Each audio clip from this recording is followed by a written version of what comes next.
Sir, जो अभी बिहार के मुख्यमंत्री नीतीश कुमार जी ने जो है महिलाओं पे टिप्पणी किया है, उस पर क्या आम आदमी पार्टी के क्या विचार हैं? क्या कहना चाहेंगे आम आदमी पार्टी उत्तर प्रदेश की ओर से? देखिए, नीतीश कुमार जी ने जो बयान दिया है वो जनसंख्या रोकने के ऊपर बयान दिया था, लेकिन जो उन्होंने शब्दावली का इस्तेमाल किया वो थोड़ा सा उनसे गलत हो गया जी। और ये गलती उन्होंने मानी भी। लेकिन देश के माननीय प्रधानमंत्री नरेंद्र मोदी जी ने सोनिया गांधी जी को जर्सी गाय कहा, उनको कहा कि 50 करोड़ की गर्लफ्रेंड, उनको क्या क्या अभद्र टिप्पणी करी, इस पर मोदी जी ने आज तक माफी नहीं मांगी। तो इससे मुझे लगता है नीतीश कुमार ने गलती की, और हमारे पुराणों में लिखा है कि जिसने क्षमा मांगी क्षमा प्रार्थी, उसने 10 बार मांगी, लेकिन ऐसे आदमी क्षमा नहीं मांगी। और आज शर्म की बात यह है कि वही मोदी जी राजस्थान में जाके महिला को सम्मान की बात की भाषण देते हैं। मुझे लगता है कि नीतीश कुमार जी ने जो गलती की वो गलती थी, लेकिन उससे भी बड़ी गलत बात और महिलाओं का अपमान करने वाले देश के प्रधानमंत्री नरेंद्र मोदी जी। सर, एनडीए ने जो है कहा है कि इंडिया गठबंधन कब तक के चलेगा, चल पाएगा या नहीं, इस पे संदेह है। तो क्या आपको किसी प्रकार का संदेह है? देखिए, मुझे कोई संदेह नहीं है, और हम लोग जितने भी लोग हैं वो देश हित के लिए जो लड़ाई कर रहे हैं जी। और आज मैं सोचता हूँ कि जगह जगह पे जो पोस्टर इन्होंने लगाए थे कि बहुत ही महंगाई की मार अब की बार मोदी सरकार, बहुत ही डीजल की मार अब की बार मोदी सरकार, तो मोदी सरकार आर्थिक रूप से भी फेल है और सामाजिक रूप से फेल है और महिला सशक्तिकरण में फेल है। और सबसे बड़े दुख की बात है कि पूरा चैनल मोदी का जो बिका हुआ चैनल है वो युद्ध दिखा रहा है उसका, गाजा का, लेकिन मणिपुर पे वो लोग जाने को तैयार नहीं है। तो आज हमारी मीडिया भी बिक गई है, इस वजह का बड़ा दुख है। और जो आपने सवाल पूछा उसके लिए मैं यही कहना चाहता हूँ कि इंडिया गठबंधन, जुड़ेगा इंडिया और जीतेगा भारत। सर, लोकसभा चुनाव की क्या रणनीति है और रोहित श्रीवास्तव जी किस तरीके से जो है लोकसभा चुनाव में अपने प्रत्याशियों को पूरे दमखम के साथ जिताएंगे?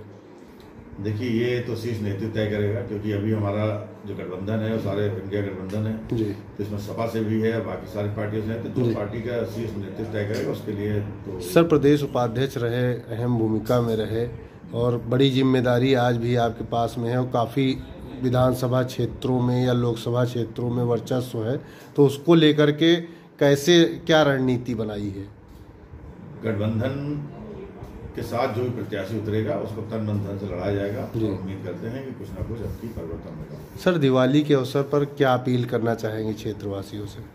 दिवाली के लिए सारे क्षेत्रवासियों को बहुत बहुत शुभकामनाएं। अब मैं समझता हूं कि जात और धर्म को से ऊपर उठ के दिवाली मनाएं और सबको गले लगाएं। सर, महिला सम्मान को लेकर के काफ़ी एक्टिव रहते हैं आप, महिलाओं के साथ राखी बंधवाना, महिलाओं के बीच में रहना, महिलाओं के सम्मान की लड़ाई लड़ना, चाहे जिस स्तर पर लड़ना हो, तो उसको लेकर के सर आगामी रणनीति क्या है आपकी?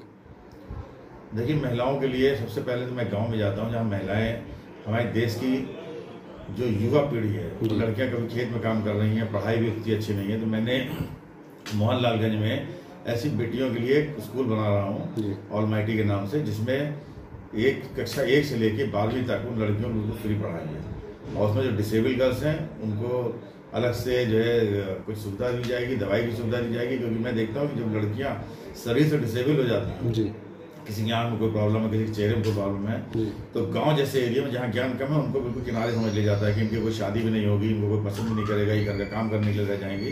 तो ऐसी लड़कियों को मैं आगे जरूर लाना चाहता हूँ, क्योंकि मेरे कलकत्ता में मेरा ऑफिस है, जब मैं जाता हूँ इनकम टैक्स में, तो वहाँ मैंने देखा कि एक गाड़ी कमिश्नर की आई और पुलिस की गाड़ी साथ में आई, लोगों ने दरवाजा खोला तो उसमें आप समझ सकते हैं लटक के एक लेडी उतरी जिसके दोनों पैर कटे थे, चमड़े का उसने पहना उस पैर में, और वो कमिश्नर थी और वो अपने आप से चल रही थी और पुलिस वाले से उसके आगे ऐसे करके सलाम ठोक के चल रहे थे।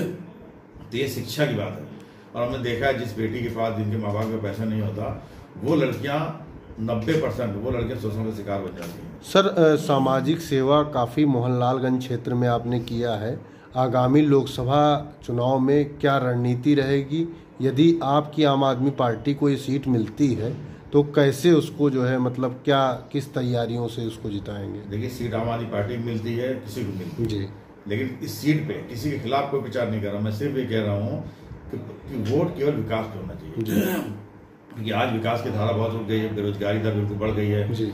बच्चे लड़के लड़कियां, आप सोच नहीं सकते कि मेरी फैक्ट्री में MBA पास आदमी आके कहता है लड़की या लड़के कि हमको स्टोर कीपर बना दीजिए, हम स्टोर कीपर करने तो कितने में 15,000, जिसको ये सपना दिखाया जाता है जब तो MBA कर लोगे तो 50,000 की नौकरी कहीं नहीं गई। तो शिक्षा का स्तर इतना गिर गया है, क्योंकि यहाँ पे लोगों को किसी कॉलेज से, किसी यूनिवर्सिटी से मतलब ही नहीं है। इसी धर्म की लड़ाई करके कभी मंदिर की बात करते हैं, कभी मस्जिद की बात करते हैं, कभी यहाँ खोदने तैयार है, कभी वहाँ खोदने तैयार है। सबसे पहले अपने देश की शिक्षा बना दो। जिस दिन हम शिक्षित हो जाएंगे, हमारे देश की बेटी बेटे के पास पैसा होगा, उस दिन महंगाई आप अपनी कम हो जाएगी। सर आज मैं महंगाई का रोना नहीं रो रहा हूँ। अगर मेरे पास पैसा है तो मैं अपनी खरीद लेता हूँ, लेकिन जो मध्यम वर्ग के लोग हैं उनके ऊपर बहुत बड़ा फर्क पड़ता है। तो या तो उनकी इतनी इनकम बढ़ा दीजिए कि आप महंगाई बढ़ा रहे फर्क ना पड़े, या फिर कंट्रोल में करिए।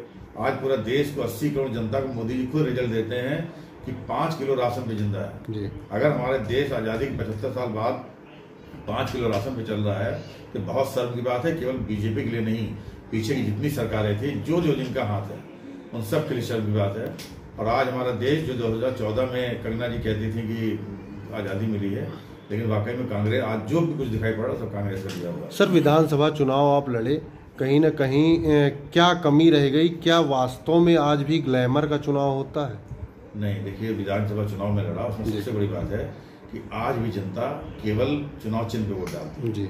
और ये चीज़ बहुत जमीनी पे जाके मैंने देखा, क्योंकि वो देखती है कमल वाला कमल पे डाल देगा, बीजेपी वाला बीजेपी उस पर डाल देगा, सपा वाला साइकिल पे डालेगा, कोई हाथी पे डालेगा।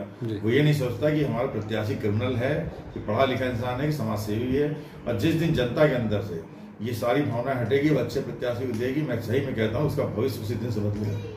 सर, क्या कारण रहा कि दिल्ली में जो है आम आदमी पार्टी ने सरकार बनाई, पंजाब में सरकार बनाई, लेकिन उत्तर प्रदेश में उतना विशेष ध्यान नहीं दे पाया? कोरोना काल उसका महत्वपूर्ण कारण है या कोई अन्य कारण? नहीं, पार्टी देखिए धीरे धीरे बढ़ रही। 10 साल में राष्ट्रीय पार्टी बनी है जी। और अभी हम लोग छत्तीसगढ़ में चुनाव लड़ने जा रहे हैं, हरियाणा में लड़ने जा रहे हैं, तो धीरे धीरे जीतेंगे।